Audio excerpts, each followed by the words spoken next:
Bwana mmoja anaitwa Abi Auni Dharrabi. Bwana huyu Abi Auni Dharrabi aliwahi kuotewa ndoto na jamaa yake ya kwamba jogoo amekwenda kwenye mlango wa nyumba yake, tena jogoo mwenyewe mkubwa, akawika. Pamekucha asubuhi, huyu aliyeota ndoto hii akamfuata rafiki yake akamwambia, usiku wa kuamkia leo nimekuotea wewe kwamba kwenye mlango wako huu amekuja jogoo mkubwa amewika. Huyu aliyeotewa ndoto hii hakukubali kukaa hivi hivi, bali alikwenda kwa mwanawachuoni anayeitwa Muhammad ibn Sirin, na huyu ni katika tabi'in.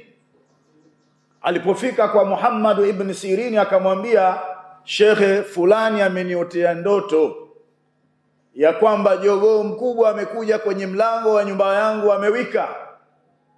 Muhammad ibn Sirin akamwambia, la in sadaqat ru'yahu, ikiwa huyo bwana ndoto yake inasema kweli, la tamutanna anta baada 34 yawman, wewe utakufa baada ya siku 34. Tazama, ndoto inaweza kutoa mpaka taarifa ya kifo. Ndoto kama inatoa taarifa ya kifo, inashindwa kutoa taarifa ya matatizo ulionayo au matatizo ambayo hayajakufika na huenda yakakufika siku za usoni.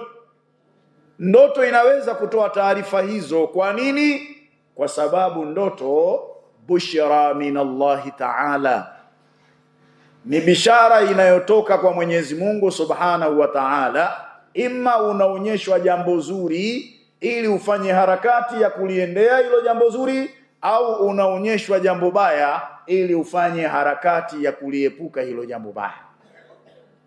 Bwana huyu anapewa tafsiri la in sadaqat ru'yahu, ikiwa ndoto yake huyo bwana aliyekuotea inasema ukweli, la tamutanna anta ba'da 34 yawman, wewe utakufa baada ya siku 34. Kwa kuwa mabwana hawa walikuwa wanaamini kwamba ndoto inaweza kukupa taarifa ya kile kinachoweza kutokea siku za usoni, bwana huyu alianza kurejesha amana za watu, asije yakafa hali ya kuwa anazo amana za watu. Miongoni mwa mambo aliyoyafanya ni kulipa madeni ya watu, ni kuwataka msamaha wale aliowakosea na wale ambao hajawakosea lakini anadhani kuwa aliwakosea, lakini ikawa yuwatubia kwa Allah Subhanahu wa Ta'ala, anakithirisha istighfari, kwa sababu anajua baada 34 yawman, baada ya siku 34 anakufa. Ndoto hii ilipotafsiriwa, taarifa zilienea katika mji huo. Watu walikuwa na taarifa kwamba huyu bwana ametafsiriwa, amepewa tafsiri kwamba atakufa baada ya siku 34. Na zilipotimia zile siku 34 zile, huyu bwana akafa ghafla. Maana watu walidhani ataugua, lakini kadri siku zilivyokuwa zinakwenda, yule bwana hana ugonjwa wa aina yoyote. Wanatafuta sababu, labda huenda sababu inaweza ikawa hii, hawaioni. Wanasema atakufa vipi huyu? Si mgonjwa huyu, mbona ni mzima wa afya? Zimekamilika siku 34, akafa ghafla. Ikawa kama alivyotafsiri Muhammad ibn Sirin.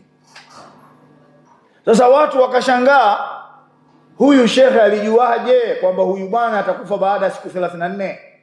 Na kama ni ndoto, tafsiri hiyo ameitoa wapi? Kafanya nini? Wakamfuata wakamuuliza, ulijuaje shekhe? Tuambie, umeitoa wapi ndoto hii? Umeitoa wapi tafsiri hii? Shekhe akawaambia, akhrajtuhu min hisabi aljumali, nimeitoa kutoka kwenye hesabu ya jina lenyewe, kwa sababu jogoo kwa lugha ya Kiarabu anaitwa dikun. Hapa kuna dali, kuna ye na kuna kafu.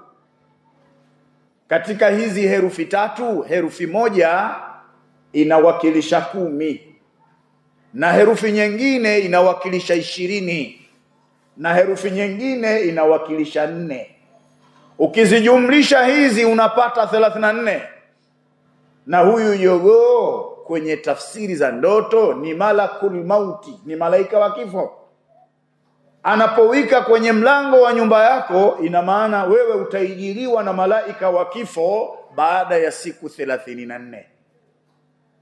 Na ndio maana hata Sayyidina Umar ibn al-Khattab radhiyallahu ta'ala anhu alipolala akaota anna dikan kabiran naqarahu naqratan au naqrataini au thalatha.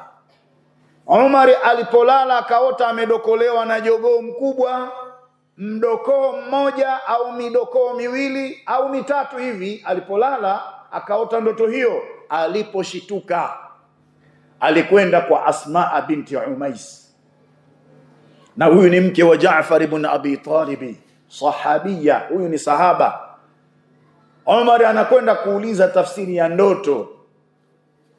Asma binti Umais anamwambia, sayaktuluka rajulu min al-ajami, wewe siku za usoni utakuja kuuliwa na bwana mmoja anayetokana na Waajemi. Muajemi ni yule asiyekuwa Mwarabu.